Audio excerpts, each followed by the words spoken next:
Hi everybody, it's Nikki again with another auto mode example of something that it was just funny or fishy or wrong, whatever. This is a personal experience. It's not to be used in medical advice. I'm posting these because a lot of people are wearing 670Gs right now, and auto mode is really a beast of a mode.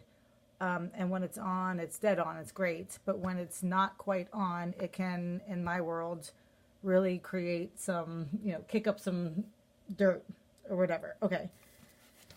So I'm going to do a really quick example, and this is just numbers. But these are my numbers, and the reason I'm doing these numbers is because I'm tracking my calibration factor, but this video is not about that. This video is just about my auto mode numbers and a decision auto mode made.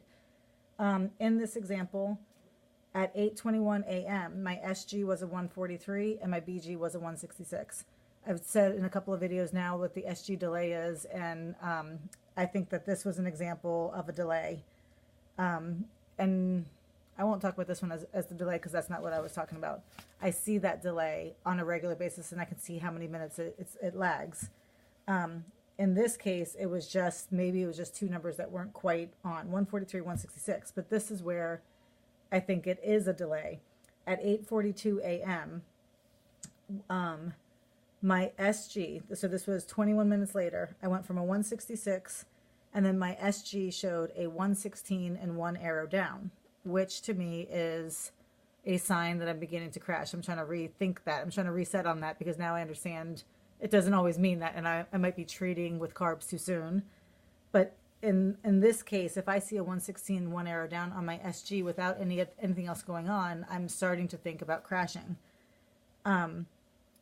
When I tested my blood sugar, I was actually a 171, so not crashing. So what I think happened, because I have seen this a couple of times, is that where there is a delay. So for instance, if that 143 had been delayed and it was behind the 166, which was my actual BG, and it was still heading up that way, but all of a sudden my calibration factor changes and my calibration factor begins to fall.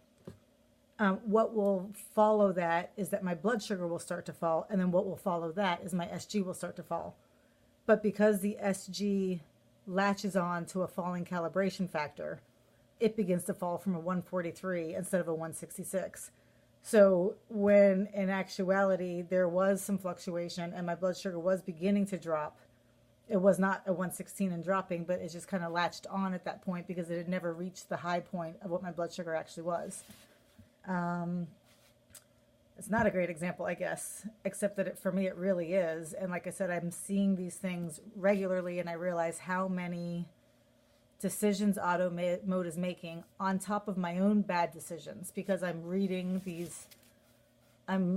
to things that aren't real. I'm reacting to an alert that tells me I'm going low, when in actuality my factor is rising again and my blood sugar is just about stable and everything is okay. But now I think I need something because I'm not a couple of sugar tabs, and it's sending me the other way. It's just this, wow, a lot of bad words came to my brain right there. It's a complicated thing. So I'm trying to put out what I think I am learning about auto mode and why I'm now day 3, couldn't pay me all the money in the world to go back into it. So, not that you should stay out.